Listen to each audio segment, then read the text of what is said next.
출애굽기, 레위기, 민수기 이제 5경이 거의 끝나가는데요. 기존에 지금 이 성경 개관으로 진행되고 있는데 목사님께서 묻지 말라고 하시더라고요. 성도님들 당황하게 하지 말라고 말씀하셨는데 또 제가 여쭙고 싶은 마음이 어떻게 목사님 안 계시니까 괜찮으신가요? 괜찮으시죠? 네.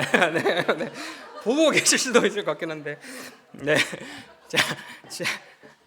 지난 이야기가 레위기 이야기였습니다. 레위기 목사님 설교를 통해서 저희가 또 풍성하게 배워왔듯이 제사에 대한 이야기, 또 율법에 대한 이야기, 거룩에 대한 이야기를 함께 나누어 보았습니다.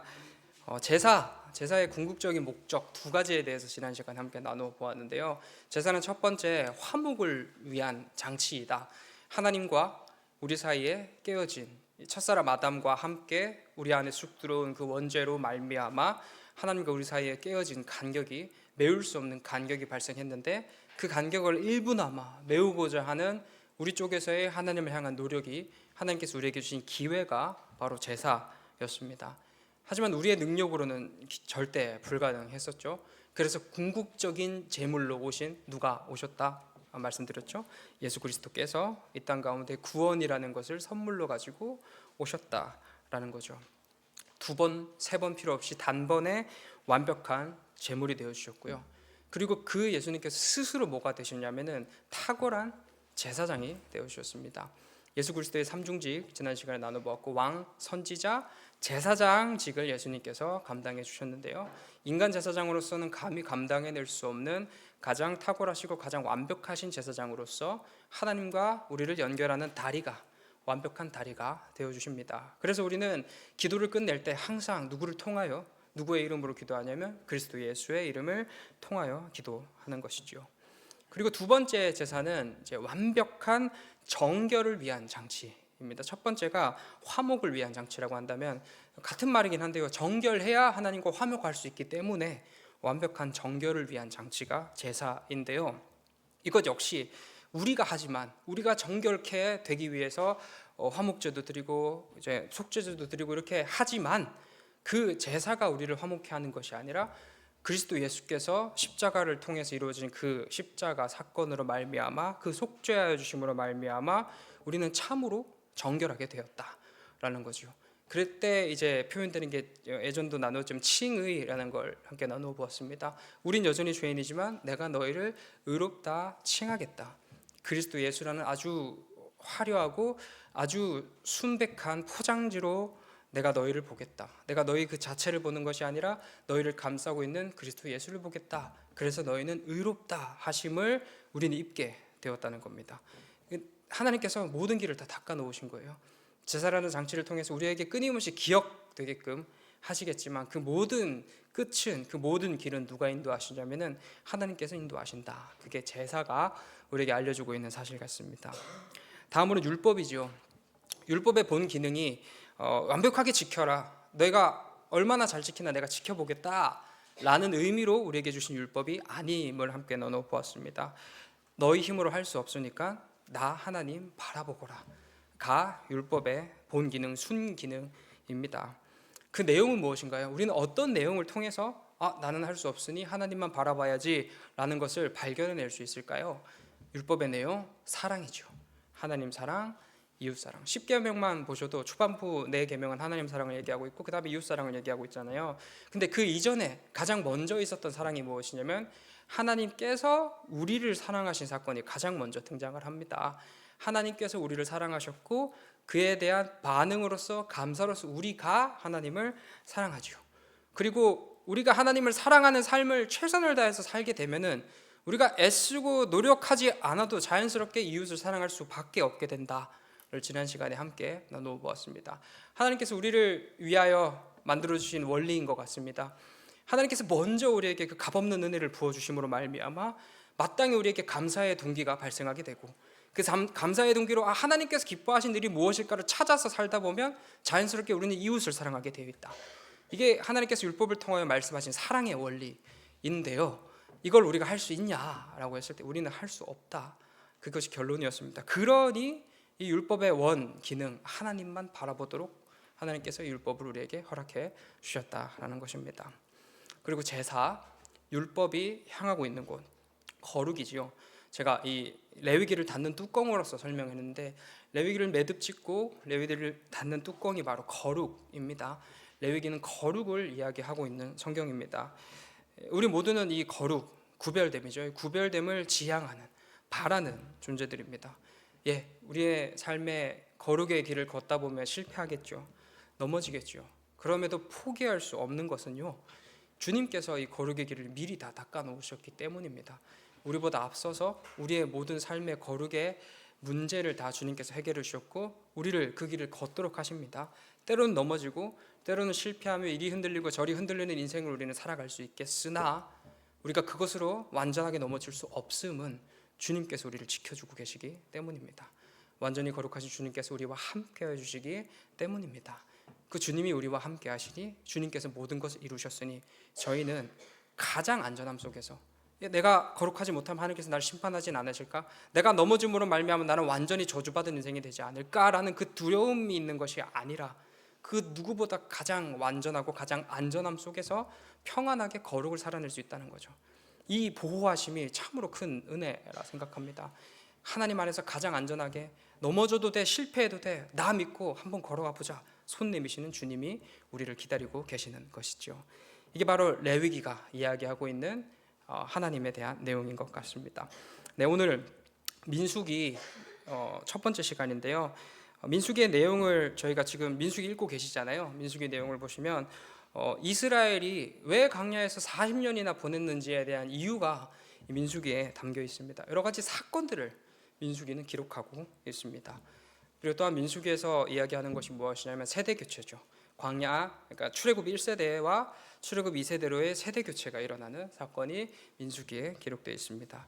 그리고 민수기에는 이동, 이죠 시내 광야에서 하나님의 법을 받고 가데스 주변 지역에서 잠시 머물렀다가 이제 신명기의 배경이 되는 모압 평지까지 이렇게 이동하는 스토리 라인이 전개되고 있습니다. 레위기 또는 출애굽기가 어느 정도 큰 틀, 이런 하나님의 우리를 향한 구원 계획 또는 이스라엘 백성을 출애굽시킬 만한 큰 계획이었다 한다면, 민수기에는 구체적인 내용들이 담겨 있어요. 세부적으로 현미경으로 저희가 들여다보듯이 그 순간순간 사건마다 어떤 이야기가 펼쳐졌는지가 이제 민수기에 기록되어 있습니다. 먼저는 이제 인구조사, 가가호호, 어느 지파에 무엇이 있으며 이렇게 어느 지파는 몇 명이며 이렇게 구별된 인구조사가 진행이 되고요. 그리고 각 지파의 임무가 부여이 됩니다. 이 지파는 뭐 하거라, 저 지파는 뭐를 하거라라는 구체적인 삶의 이제 개입이 하나님의 시작되는 거죠. 또 구체적인 법이 또 처리가 됩니다. 부정한 자, 또 잘못에 대한 보상, 간통, 또 나실인. 이전에는 큰 틀 안에서 이렇게 레위기가 설명이 됐다 한다면은 구체적이고 세부적이고 실제 생활에서 일어날 법한 일들로 초점을 맞춰가지고 민수기 내용이 진행된다라는 것을 읽으시면서 확인하시면 될 것 같습니다. 네, 구체적으로 전개되는 이야기 흐름을 한번 살펴볼 텐데요.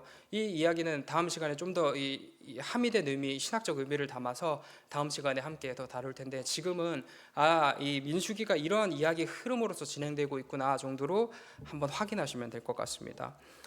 하나님께서 출애굽하신 이후에 홍해 바다를 건너게 하시고 그들에게 바로 허락하신 은혜가 무엇이냐면 구름 기둥과 불 기둥이라는 은혜입니다. 구름 기둥과 불 기둥은 단순히 내비게이션 역할을 하는 것이 아니라 그 따사로운 태양 아래 그 광야 사막 가운데에서 구름 기둥으로 하나님께서 우리의 시원한 그늘을 만들어 주십니다. 그리고 일교차가 심한 사막 지역이죠. 밤이면 엄청 추워져요. 엄청 추워지는 그 와중에 추워 떨지 않도록 하나님께서 불 기둥으로 우리를 따뜻하게 지켜 주셨다는 거죠. 이스라엘을요. 그런 하나님의 그 큰 뜻과 역사하심이 바로 구름 기둥과 불 기둥 속에 담긴 의미인데, 그 가운데에서도 불평을 합니다. 하나님, 물이 없습니다. 그냥 사실 물 없는데 물 좀 주시면 안 돼요? 라고 얘기하는 것도 아니라 원망하며 하나님을 비난하며 모세를 죽이려고 하며 밥 달라, 물 달라. 근데 과거에는 부추와 고기와 이 좋은 것들을 먹었는데 사실 먹었겠습니까? 노예인데요. 뭐 노예에게 그만한 좋은 것들을 줬을까요? 애굽이. 먹지 않았을 겁니다. 많은 신학자들의 추측상 절대 그들은 그 음식을 배부르게 먹을 수 없는 상황임에도 불구하고 먹었다고 착각하는 거죠. 과거가 좋았다. 우리 삶을 보면 내가 예전에 죄지었을 때, 죄인 되었을 때가 더 행복했다라고 착각하는 우리 죄인된 본성처럼 이스라엘 백성들은 그곳에서 더 행복했다. 지금 이 광야보다가 그 애굽이었을 때가, 그 노예였을 때, 종되었을 때가 내가 더 좋았다라는 착각을 하는 겁니다. 하지만 이 죄악된 본성 가운데서도 하나님은 만나와 메추라기를 보내십니다. 하나님의 은혜죠. 그리고 하나님 또 말씀하실 때 너네 그 음식들 모으지 마. 왜 모으지 말라 하셨냐면 하나님만 의지하는 법을 알려주시는 거예요. 저희 출애굽기 또 이제 레위 계속 진행되면서 광야의 시간이 어떤 시간이냐 함께 나누어 보았듯이 우리를 거룩한 하나님 나라의 백성으로 만들어내는 시간이라고 했는데 그 시간이 나를 의지하는 시간이 아니라 하나님만 바라보도록 하는 시간이라고 한다면 그 목적에 딱 맞게 모으지 마. 오늘 일용할 양식을 내가 너희에게 반드시 줄 테니까 너네 너 미래를 위해서 대비하고 준비하지 마. 나 하나님만 믿고 따라와 라고 말씀하시는 게 모으지 말라. 메추라기 모으지 마, 만나면 모으지 마 라고 말씀하셨는데 이스라엘 백성들 어떻게 했나요? 모았습니다. 하나님보다 내 자신, 내 방법, 내 생각을 더 의지하겠다라는 거죠. 또 하나님께서 가나안 정탐하라고 하십니다.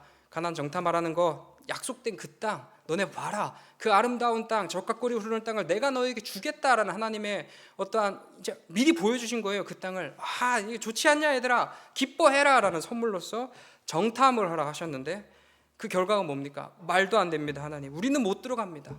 왜 여기까지 끌고 와서 우리를 죽이려 하십니까? 그 하나님을 신뢰하지 못하는 겁니다.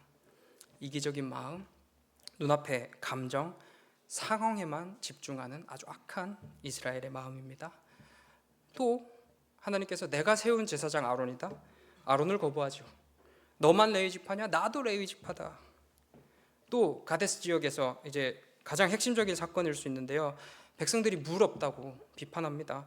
물 주세요, 물 주세요. 이렇게 우리를 여기 와서 죽이려고 합니까? 라고 했을 때 이제 모세까지 화가 나는 거예요. 그래서 모세까지 끝내는 하나님의 말씀대로 하지 않고 불순종하는 모습을 드러내는 거예요.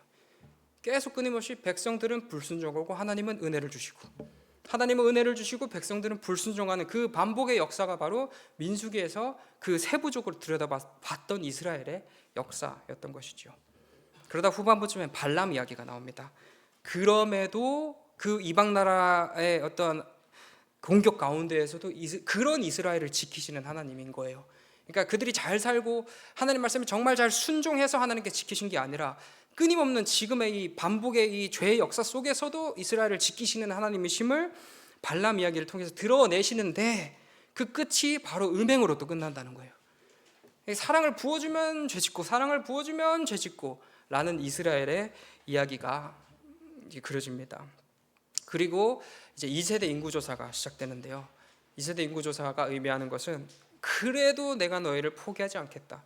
내가 너희를 내 백성 삼겠다. 너희들의 죄는 죄로서 내가 벌을 내리고 심판하겠지만 그러나 내가 너희를 아주 망하게 두지 않겠다. 내가 너희 백성을 끝내 지켜내겠다. 이 끈질긴 이스라엘의 불순종과 더 끈질긴 이스라엘 향한 하나님의 사랑을 그려내고 있는 성경이 바로 민수기입니다. 네, 이 내용을 지금도 사실은 길지만 이 내용에 있는 담긴 의미들을 다음 주에 한번 더 깊게 다뤄보도록 하겠습니다. 기록자는 모세, 여전히 계속 모세고요. 기록 시기는 동일하게 기원전 1400년대로 추측되고 있습니다. 장르는 법을 기록한 율법을 기록했고요, 또 역사를 기록한 역사서로 저희가 보면 될 것 같습니다. 이 복음과의 연결성 부분에 있어서는요, 우리들의 인생을 너무나도 잘 드러내고 있습니다.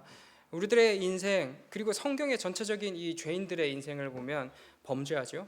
사사기의 배경과도 같아요. 범죄, 벌, 회복, 다시 범죄, 또 하나님께서 벌 내리시고 회복하시고, 이 구도가 계속 끊임없이 반복되는데 어디서 그게 사실상 궁극적으로 종결이 되냐면 신약에서 최종적인 결론이 맺어집니다.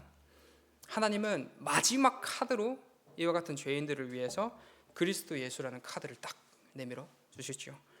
그리고 그리스도 예수 본인 스스로 성자 하나님 되시는 당신께서는 스스로 순종하여 십자가를 져 주십니다. 그 배경 속에 뭐가 있냐면 그 어떤 배신과 그 어떤 불순종과 그 어떤 인간의 악함에도 전혀 개의치 않으시는 우리를 향한 하나님의 사랑이 민수기에 담겨 있는 거예요. 너희는 계속 실패하고 넘어지고 좌절하며 그 끝은 항상 악을 향하고 있으나 나는 너희를 놓지 않겠다. 나는 너희를 지키겠다. 나는 너희를 끝까지 살리겠다라는 하나님의 끈질긴 사랑이 바로 계속 끊임없이 저는 이 사랑에 대한 얘기를 하고 있는 것 같아요. 근데 이 창세기, 출애굽기, 레위기, 민수기를 읽으면 읽을수록 계속 드러나는 것이 이게 성경 전체에 흐르고 있는 하나님의 사랑이지 않겠습니까? 성경 전체의 큰 메시지가 바로 내가 너희를 내 백성 삼겠다, 내가 너희를 구원하겠다. 복음이 딱 그 내용이잖아요. 그 복음이 구약에 이렇게 많이 담겨 있는 거예요. 하나님께서 보여주신, 그리스도 예수께서 십자가에서 보여주신 이 복음, 그 완전 숭고하신 사랑이 이 창세기에서도, 출애굽기에서도, 레위기에서도, 민수기에서도 끊임없이 계속 울려 퍼지고 있는 것입니다. 그 십자가 절정의 사랑을 우리는 성경 정권을 통해서 발견할 수 있다라는 것이죠. 이 내용들이 바로 민수기에 담겨 있는 내용입니다. 네, 저희 다음 시간에는 이 민수기에 담겨 있는 이 하나님의 뜨거운 사랑을 조금 더 깊게, 더 풍성하게 나누는 시간, 다음 시간에 가져보도록 하겠습니다. 기도하겠습니다. 사랑이 많으신 하나님 아버지, 하루가 멀다 하고 죄의 길을 걷고 있는 우리들의 삶 가운데 그리스도 예수라는 밝은 빛을 비춰주시니 감사합니다. 우리가 아직 죄인 되었을 때에 그 죄를 씻어내기도 전에 이미 우리를 살리신 주님을 바라봅니다. 우리가 잘해서, 우리가 성공적인 인생을 살아서 우리를 살리신 것이 아니라 여전히 추악하고 더러운 그때의 그 모습 그대로 우리를 받아주시니 감사합니다. 주님, 마땅히 감사하게 인도하여 주시옵소서. 우리 입술 가운데 그 어떤 상황 속에서도 혹은 넘어져 하나님 앞에 너무나도 추악한 인생을 살고 있다고 할지라도 그럼에도 딛고 일어나 마땅히 감사함으로 걸어나가는 우리 모두 될 수 있게 인도하여 주시옵소서. 하나님 앞에 염치 없음이 어디 있습니까? 그냥 염치 없이 가는 겁니다. 주님, 그렇게 주님 바라보면서 주님의 사랑, 넘어질 때도 마음껏 누리며 일어설 때도 마음껏 누리는 우리 삶 될 수 있도록 주님 주관하여 주시옵소서. 감사드리며 예수님 귀하신 이름으로 기도드립니다. 아멘. 너희는 이렇게 기도하라. 하늘에